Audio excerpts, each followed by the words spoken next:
Thanks for being here. We'll open up this press conference over here to the right now. Barry, WBNS. Coach, first day of spring, just attitude of the team being back, and obviously much talk about the quarterback race.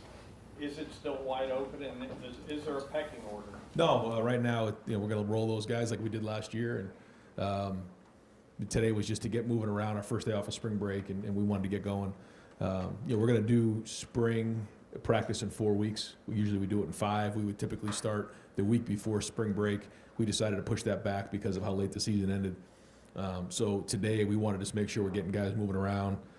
Didn't want to get any soft tissue or anything like that. Just to start, we'll take tomorrow, and then Wednesday, we'll do more against each other, and then ramp it up again on Friday. And then from there on out, the cadence will be Monday, Tuesday, Thursday, Saturday, going all the way to Saturday, to the spring game. And we're going to assess it and try to do as much as we can that day, even though we're calling it a showcase. We're going to try to do as much as we can during that game based on health and those type of things. Because I think it's important for some of our guys to get on the field. And going back to the quarterback situation, want to see what that looks like on the field in front of the great crowd. Because our first game is against Texas this year, so we got to come out of the gates running. As you guys kind of get things going here, you're obviously building coming off of a national championship. That changes things, I imagine, being targeted and trying to get guys motivated in the same way they were before. Just the challenges at this time of year to build back. Do you lean on people that have gone through similar runs before, or kind of how do you approach that? Appreciate your St. Patrick's Day colors representing the Irish. It's good. We had a meeting early on with our leadership committee, and one of the first things we had as we go through our first presentation of how we want to talk to our team during the winter program. And Mick and I, show the presentation to the leadership group and look for feedback. If they agree, if they don't agree, if they want to add things, delete things, and we have discussion. And one of the first things was reinforce the culture. And after the end of the meeting, it was we have to rebuild the culture because this team hasn't done anything. There's guys on this team that don't know the culture yet. They were fortunate enough to be with the team during the last 2 games, which was great to see. And I give a lot of credit to the seniors who last year really embraced them coming to be a part of the program. I've seen it before in years past where there's a little bit of a feeling, well, they're not really part of our team. We've put all the work in, it's a little bit of a distraction. Our older guys felt like it was good to allow them to see what the Brotherhood's all about, to pass down what it means to be a Buckeye and our culture, introduce them to that. And so I thought that was great, but the leaders of this group decided that, they want to take some of the stuff down, some of the national championship things down in the facility because they realized we didn't win a national championship. Last year's team did. And that was a good start because that's the right mentality to have, is that we got to start this thing from scratch and build from there. You could probably name them. We have a leadership committee that this year, because we have so many new names, Coach Mick and I appointed them and then allowed them to add or subtract some guys. And then after the spring's done, we'll then have the team vote on it because I think at that point some of the new faces will know who's who on the team. And then from there, once we get into the summer, we have a really good idea who the captains are. But you know who the leaders are, and so you could probably name 80% of them. Tony German, Buckeye Huddle. Ryan, it looked like today safeties were kind of switching back and forth between boundary and field. Is that a spring thing, or is that something you guys want to do this year? We're going to look at it and see what makes the most sense. With the nickel position, the adjuster and the bandit, that was sort of, how we identified it last year with Jordan and Lathan and Caleb. Well, now it's going to be a little bit different. So, we want to put those guys in position to be as successful as we possibly can. As you noticed later in the season, Caleb found himself playing a little bit more down where the nickel used to be, and Jordan was playing a little bit, more safety position. So it was good to have some ability to change, the job descriptions and have versatility. And so we'll do the same, but this year, a little bit different bodies in there. So, we want to have the flexibility to adjust. And then just like on offense, it's the same thing on defense. We want to put our players in a position to be successful. And I thought one of the best things we did in the second half of the season was do that. In particular with Caleb, we put him more towards the action, and he had more of an impact on the game. So we need to do that on defense this year based on who we have. And so we're going to look at, field boundary, strong, weak, left, right, all the above. Do you think there's a scenario where he's more boundary this year than he was last year even? I don't know about that. I guess there could be a situation for sure, but as you guys can imagine, we want him involved in as many places as we can, so we're going to get him there. And I guess if there's some boundary stuff, I guess, but to me, he's going to be more involved with some of the other stuff, I would think. Dan Hope, 11 Warriors. Ryan, you guys had Nate Ebner out there. I'm curious, how did that come together, and what kind of value does he bring?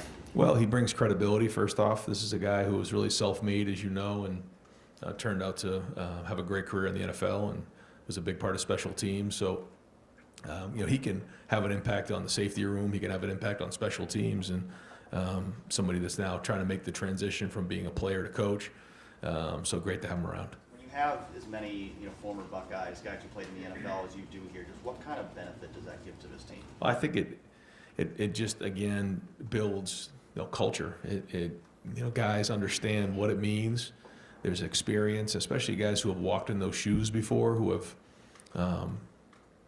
gone through the process of playing at Ohio State. This is unlike any other place. So, they've won games, they've lost games, they've grown. They get to tell their story of when they were in those same shoes, and I think it makes a big difference. Take a guy like Nate or James or Hart, and also their experience of playing in the NFL and making that transition. So there's just a lot of credibility when those guys speak. But you always want to make sure you surround yourself with guys that love being Buckeyes, that love being around Ohio State. And to me, that's what's really important. Cameron King Robinson, The Athletic. Ryan, you mentioned the freshmen being here for that playoff run.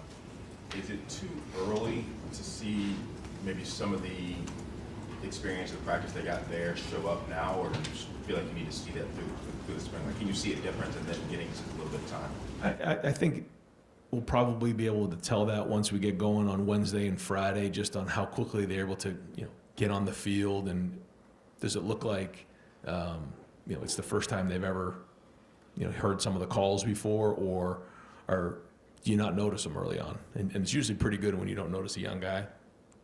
I don't know that until we actually get on the field, but I know in terms of the expectation of 4 to 6, A to B plus 2, the preparation, how we handle ourselves in meetings, I think all of those things were really good for those guys to see. How that translates right now to practice, the first week of practice in the spring is yet to be seen. They're still young, they're still trying to figure it out, but I know for sure, once we get going in August, they're going to be much further along than most, because they did have those couple weeks, and now they're jumping into it in the spring here at mid-year. Spencer Holbrook, Leonard Rome. Ryan, we saw Austin Cerville taking some reps at tackle. Is that something that you guys have talked to him about and moved him over to tackle, or is it just something kind of experience at this point? Well, I think now that we're going to a roster of 105, it looks like that's where we're headed. Then we have to have versatility, and guys have to be able to play multiple positions. You saw that happen with Donovan. You saw it happen with Carson this year. You've seen it happen with a lot of our guys, and so we want to be able to teach guys in dual roles this year. I think it's important, and not just on the offensive line. If you're a tight end, you need to be able to play receiver. So maybe a tight end can learn protection and line up in the backfield. A receiver like Brandon Ennis can line up in the backfield and take a handoff. You think about Xavier Johnson. You think about the run we've made late in the season. Guys have had to move and play multiple positions. I think you find that sometimes in the NFL. The difference here is that we're not going to be able to sign people off of waivers. At 105, that's tough, because when you look at the NFL, people are going to say, well, they have a 56-man roster, but the truth is when they bring guys in and send guys onto waivers, most teams are in the north of 115, 120 of guys in the building and out of the building. Well, if you only have 105 guys to work with, and some of those guys are young freshmen, then you have to have versatility in all those positions. So that's an example of a position that we're making sure guys play multiple positions. And we've seen Austin play guard. We want him to play some tackle. We want Luke to play guard. We want him to play some center. We want Tegra to be able to move around. It'll give us more versatility, especially late in the season. Do you have a list of guys who are participating in spring? Yes, but I don't have that with me right now. I'll get it to you next time we get together. Yeah, there's about 4 or 5 guys that aren't. Yeah. Rob Aller, Columbus Dispatch. Ryan, you've said it before many times, this is a place where expectations are high. You win it all, you're expected to win it again, right? But this is a kind of unique for you in that, what do you do now after you've won it? And you kind of spoke to it when you answered Pat's question. But in the leadership role, what are you doing differently? Are you a little tougher on them? Do you have a leadership book you guys are reading? I mean, what's different? Actually, yeah, we are going to do that. The guys don't know that yet, so I'm not going to get into it. But I do actually have a book that I've picked out that I think is good. And I'm not going to, until I hand it to the guys, I won't say it, but it'll be probably over the next couple of weeks. It's funny you say that because we haven't really done that before. But I think it's important, and I think it's a good project for our guys. But, you know, the guys have to step up. And I think that's one of the things that I know you've heard me talk about it a lot, but what we do in our off season and what Mick does, you know, in the weight room, it's our backbone because he's constantly placing guys in situations to be leaders. And in order to be a leader, it's one thing to do your job. You have to bring people with you. And how do you bring people with you? You build trust, and then you inspire and motivate them to bring with you. But your voice has to be heard. And so where do you do that? You know, you got to get on the field. You got to, you know, Coach Mick's got to do it in the weight room where, you know, you get up in front of all these men and you speak and you motivate them. And the first few times it's a little clunky, you know, just like being a coach. You know, you get in front of a group of people. But the more you do it, the more you have courage to get up in front of your teammates and your peers and drive them, then that's what leadership's about. And so we know how important leadership is, and these guys have embraced that. They saw it. And I think that's, you know, whether it's the quarterbacks or, you know, on defense, there were so many great examples last year of what really good leadership is. So they know what it looks like. Now some of these guys have to step out of their comfort zone and take on that new role. And the day of the celebration here on that Sunday, we had our last team meeting, which is something we typically don't get a chance to do. And we had our champions meeting, which is something, again, in the last game you typically don't have a chance to do. So we celebrated the champions. And then everybody who sits in here, as you guys know, the young guys are down here. I mean, the older guys are down here, younger guys are in the back. I had all the guys who were leaving next year stand up here, and everybody had to move down into a different seat. And it was a little bit of a kind of like a ceremony. Like, you're now going from being a junior to being a senior that we're counting on to be a leader. You're now going from being a freshman to a guy who has to step up as a sophomore and get on the field. Or now your role has physically changed in the room by moving down in the team room. And I thought that was important. And you know, I shared with them that this was the standard. This is what it's supposed to look like. These guys right here, what they went through along their career, how many of them stuck with the program and showed leadership. And you know, when do you show leadership in defining moments when it's the hardest? So those are all the conversations we've had up to this point. And we got to go do it with this new group. We're trying not to talk about last year's group, but it is good to have that example moving forward of what it's supposed to look like. Just curious, real quick, did you talk to anyone else, whether it's Urban or Jim Tressel or anything, of how to follow up a title, or you plan on doing that, or how have you sort of thought about how to do this? Yeah, just I have a chance to speak to a lot of different coaches, which is great, and it's you know, it's a blessing. You know, so many different people reach out, you know, after you win something, and you get a chance to share ideas and thoughts, and but at the end of the day, like, to me, it's the process. You know, you have to trust your process and trust your culture, and really, to me, what, you know, that last run just solidified, I think, for everybody in the building. It's just like the culture works, the system works, how we do it, our process works. Like, it just gave credibility to everything we're doing. And, you know, truth be told, when you're a first-time head coach and you haven't done it before and you become the head coach at Ohio State, like, you typically don't get the benefit of the doubt until you win it all, you know, because, you know, you haven't really done it yet. It's like anything else. And so now we have the testimony moving forward. And I think for our guys, that's the most powerful thing we can do. Austin Ward, podcast. Ryan, what makes C.J. Hicks a good fit in that defensive line group? Well, I think the first thing is, you know, his quickness off the edge. He's got a great first step. He's powerful for somebody maybe who, like, isn't as big or strong as maybe some of the defensive ends we've had. He can really get skinny around the edge and reduce the surface area, has a good knack for rushing the passer. And so we messed around a little bit with it last year, but now we're going to it more full time. Stephen Means, Cleveland.com. No one was expecting you to come in here and name a starting quarterback today, obviously. But you typically been on the timeline for when those quarterbacks have been named. Maybe some of that is when you feel comfortable doing it versus when they actually go out there and win the job and do all the stuff you're talking about here. Does that competition have to be close? Does it have to always go in the fall camp, or is there ever a scenario where you could get to the end of spring and realistically feel like you have your guy and you publicly name him? Yeah, I do. I think so. I can't tell you that I've felt that since I've been here. I think there's been leaders in the clubhouse, and we've told guys that, like, when it was between Dwayne and Joe, it was close, but Dwayne did have the upper hand, and we let both of those guys know that. And I think we're pretty transparent when it comes to it. But there's also, a lot of football to be played in August. And so, I think back on where guys are at in the spring and then where they come, and even think about where Will was at this time last year and where he got to by the end of the season, or even where he got to by August. That was a huge jump. So we try not to make hasty decisions. We try to make sure we're thorough, but if somebody's that much further ahead, then someone's that much further ahead. What is the difference between, essentially, like you said, you've had leaders in the clubhouse before, but not to the point that they got to the finish line. What is that difference that you see from the guy being the leader at the end of the spring, quote unquote, versus you stamp him with that approval in fall camp? What is that jump they usually have to take? Well, I think in spring you have 15 practices, and a good portion of the 15 practices are guys learning and growing, and the number one job for each individual player is to get better individually, and then we start to come together as a team. And so, we will have some team opportunities in the spring, but a lot of it is individually getting better. It's 7-on-7, it's teamwork, it's more segmented. Teamwork is usually a blitz period, a second and long, a third down, a red zone, things like that, and we're learning and we're teaching. Once we get into the summer, it's a little bit more move it. It's a little bit more situational. You start to feel a little bit more what it's going to look like in the game. You still don't know what an impact someone's going to have with their feet as a quarterback. It's the same thing at running back. It's hard to judge, especially coming out of the spring. So I just think, first off, there's more practices in the preseason, and secondly, it's a little bit more game-like, and you're further along.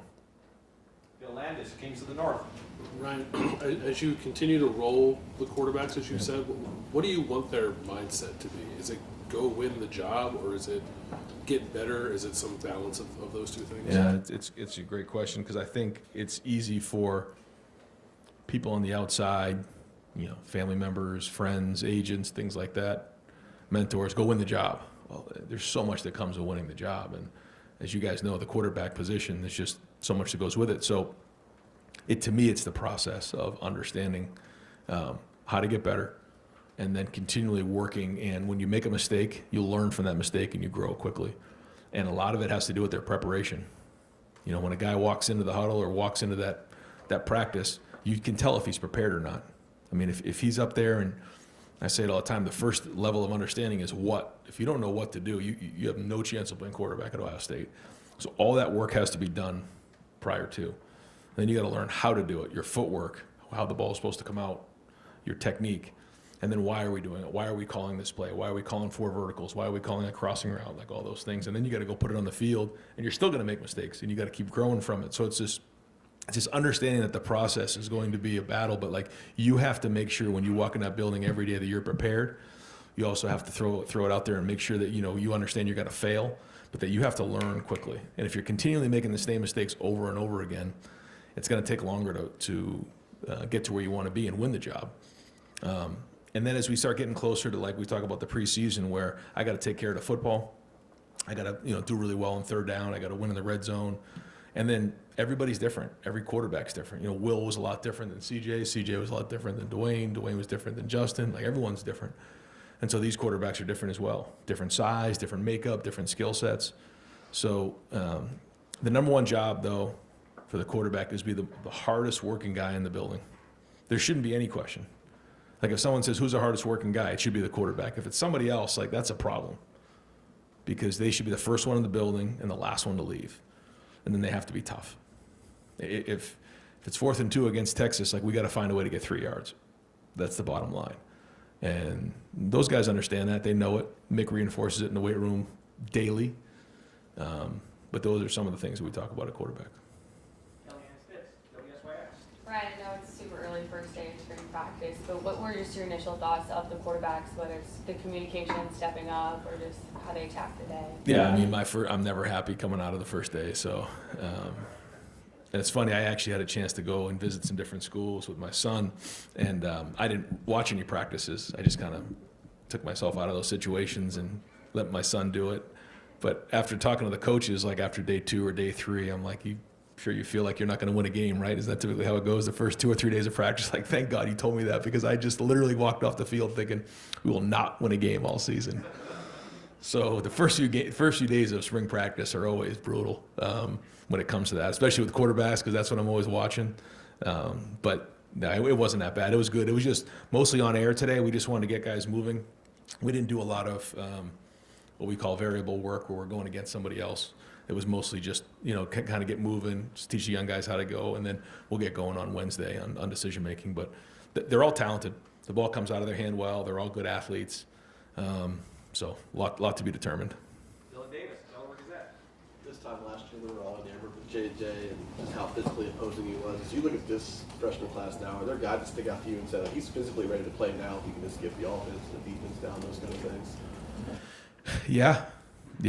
I'm impressed with the way these guys have worked. I'm impressed with the way they look. I mean, there's probably not a guy in that class where I'm like physically that, they can't have an impact as a freshman. Yeah, I've been impressed, and they're coming in with that mentality too. It'd be hard for me to just point one guy out, but yeah, I mean, at all positions.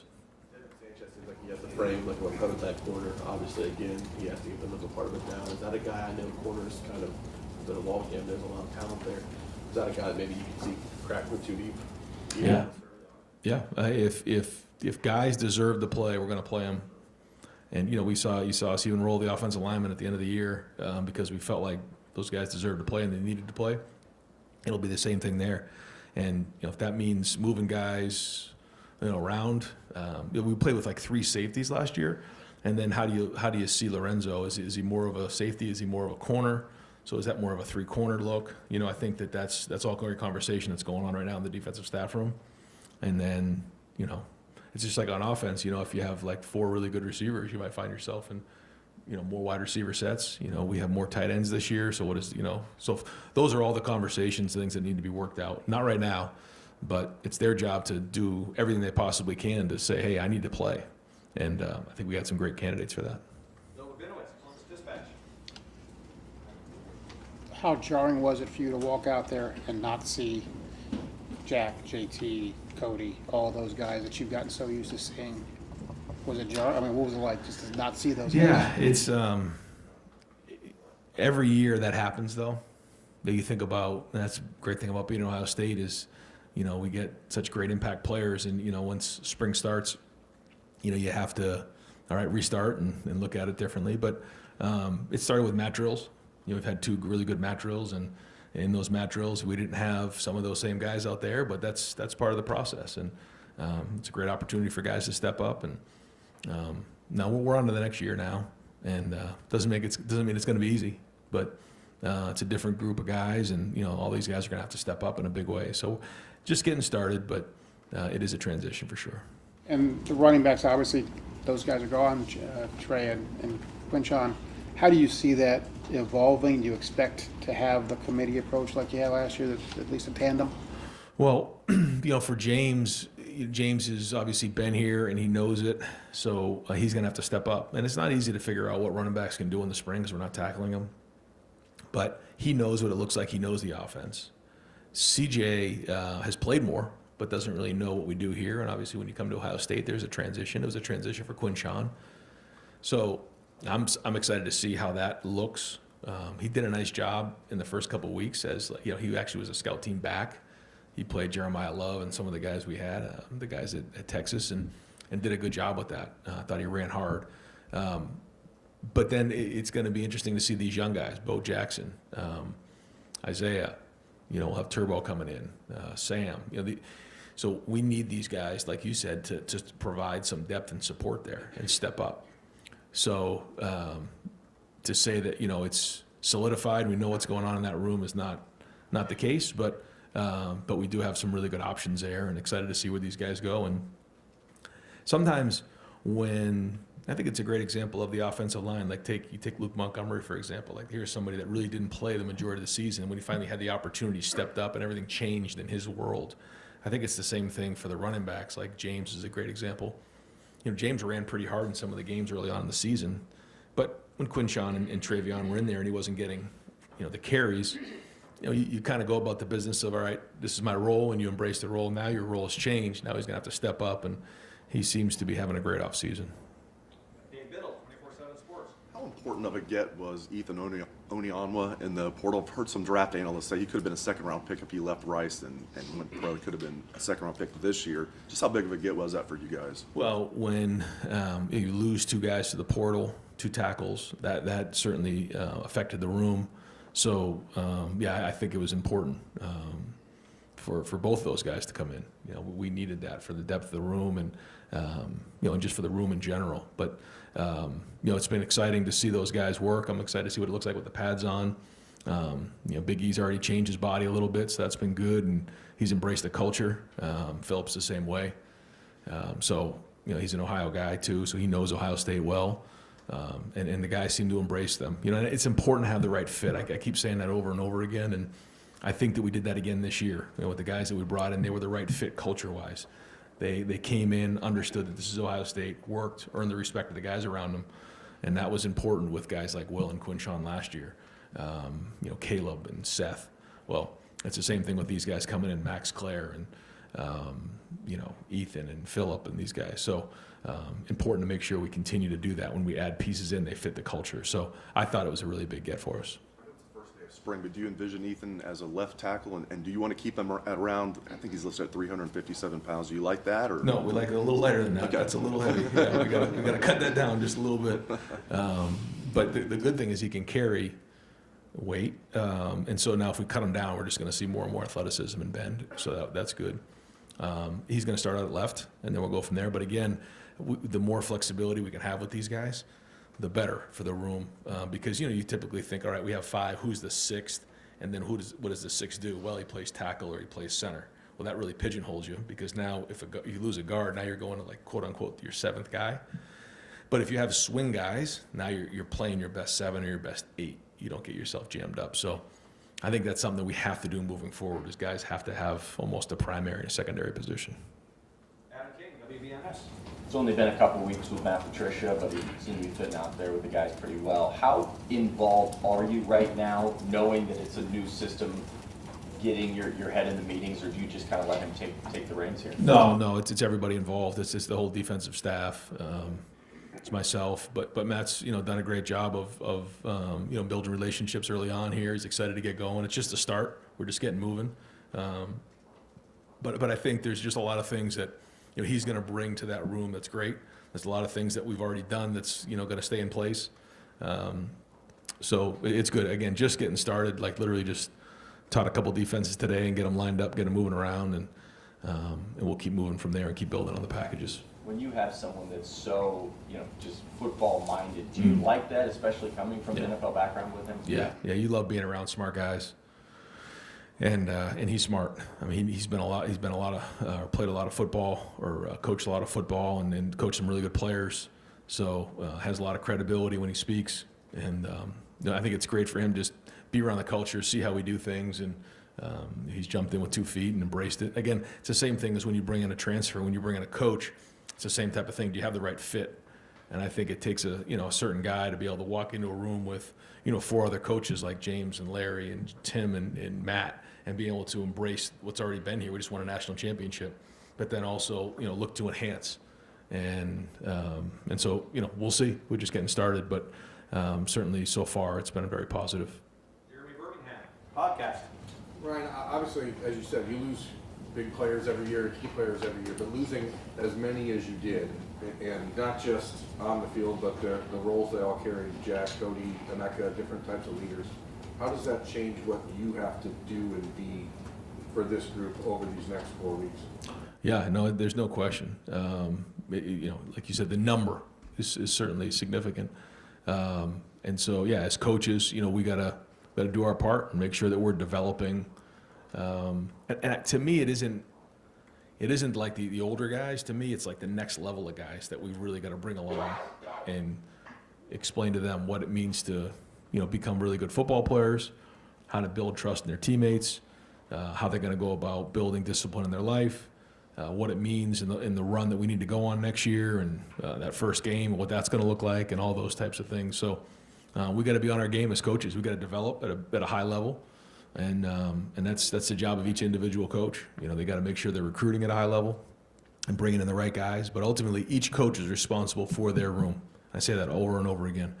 Like, it's your job to develop, to make sure that your room is producing at a high level, is showing great leadership, and you're recruiting the right guys, and you have enough depth for late in the season. And so when each guy is doing their job, we talk about being 10 strong, we've done that for a long time, then you got a chance to win them all.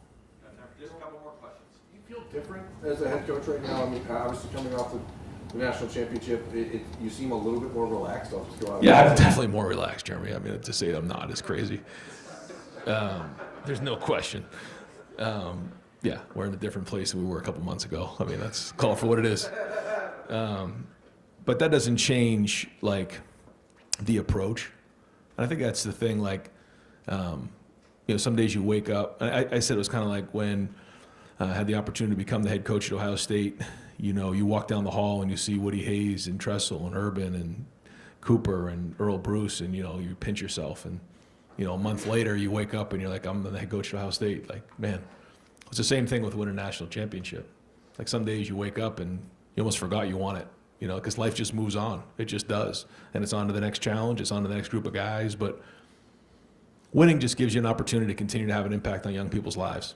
And that's why you get into coaching, period. And if you're not, then you're in it for the wrong reasons. And so that's it. And the staff, when I talk to guys and hire them and bring them in here, that should be the number one goal. Bring in young people, help them reach their dreams and goals in the game of football and in life. Winning just allows you to do that, because if you don't win them, they're going to find somebody else. That's just the truth. And I share that with the coaches all the time. But no, it's great to have a certain level of testimony and credibility to the work that we put in around here. Just to follow up on some of the leadership questions, I think we all assume that Sonny's one of those guys that has a big role in that room. How much do you kind of see him growing in his own leadership form versus maybe what he learned from Cody and some of the other guys on defense last year? Like, how much does he balance being himself versus being, what he learned from those guys? Yeah, I think he's finding his voice. I hear him speak up a lot. I think I've been impressed so far with his leadership, and I think when you speak with him, you'll feel the same way. Just a stud in all areas. Man's man, works at it, takes it very seriously, speaks up when appropriate. We'll ask a tough question when he needs to, and that starts with his family, with his dad, with his brother, with his mom. That's the way he was raised, and being a Buckeye means something. Obviously his lineage and his family, but also growing up in Pickerington, and then just being here with his brother now. So he is certainly one of the biggest leaders on the team. Ryan, to follow up on some of the quarterback stuff, how does their age and experience level have any sort of effect on how you evaluate them and maybe the timeline? Because this is, last year you had a guy in Will who had made almost 30 starts. Devin had been around for 2.5 years. It was his third spring. This is a much younger group. What sort of effect does that maybe have? Well, it's like we were just talking about. When you've done it before, you get the benefit of the doubt. When you don't, you don't. And it's the same way with being a quarterback. And Will got the benefit of the doubt because he had won a Big 12 championship. He had done it before. He had won big games at Kansas State. So we had tape of him doing it. We know that he had physically done it. So when there were some days you get off the field, you still went back on that. When you're a young quarterback that hasn't done it, you got to prove yourself every day because you don't have a body of work to go back on. And that's just being a young quarterback until you kind of prove yourself and you make those, win those big games. That's kind of how it goes. That's life. And so we'll keep evaluating them much like that. But we've been in this situation before. We've had young quarterbacks. We brought them along, and a couple of those guys, once they got into year 3, they moved on to the NFL. We finally got them where we want them to go, but that's life too. So, we know we have a good supporting cast around those guys again. So that's important. The offensive line will be critical in how we run the football. But as you know, some of the weapons we have at the skill positions will allow us to just, again, make the routine plays routinely, take care of the football, and then make the plays when we need them to make the plays. You feel like this inexperienced, or Say it again. Have you had a group that's this inexperienced before, the quarterback position? I don't know. I'm just trying to think of, probably CJ's sophomore year, right? I mean, that was probably similar that way. We don't think of it that way now because of how CJ played that second, but that Minnesota game, and then we lost the Oregon game, although he played well, and then he was still trying to find his way, and then Kyle played in the Akron game, so I guess it was similar maybe. That's probably the closest one I would say, yeah. And final question, Andrew Gillis, Cleveland.com. Ryan, you guys had a lot of recruits today. Obviously, you're going to have a handful over the next couple of weeks. How big can these days be to build those relationships and get kids on campus? Oh, huge to see our guys work, to see the energy when you walk into the Woody. I think that's, you just feel it when you walk in. You feel greatness, you feel excellence. You walk into that indoor, you see the new banners up on the wall, like it's all there. And so we take a lot of pride in developing the most elite players in the entire world. And then, the expectations of winning championships. And so it's great for recruits. It's one thing to put it on Instagram. It's one thing to follow our social media or talk to coaches. It's another thing to walk in the building and see it and be around great people and be around a culture of great players and great coaches. So I think that's obviously what separates us. And anytime you can physically walk in and see it, it makes a big difference. I think it's good for parents to see as well. I know as a dad, I want to take a look at the people and look them in the eye.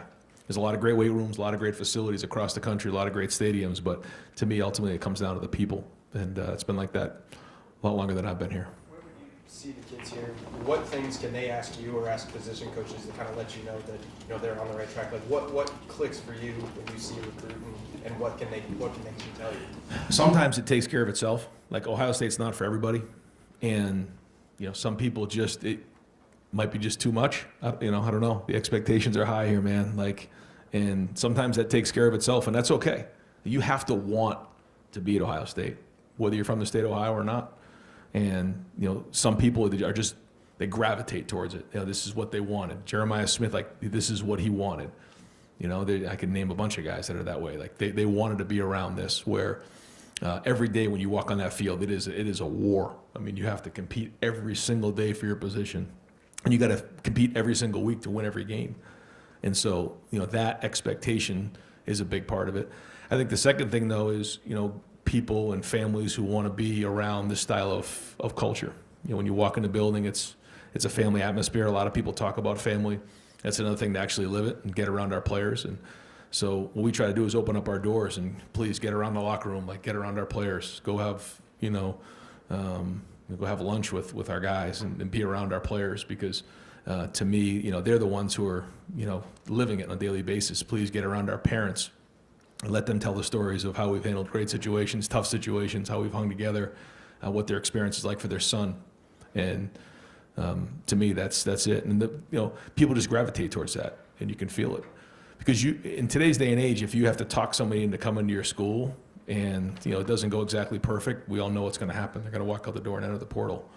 So we all know that there's other things involved nowadays, but it hasn't changed in terms of relationships. And you want people to choose Ohio State for the right reasons, to be a Buckeye for the right reasons, so that when it maybe doesn't go exactly as it was to plan, or doesn't go exactly perfect, they're willing to stick it out and hang in there and work through difficult times. Coach, thank you very much. Yeah, thanks, guys.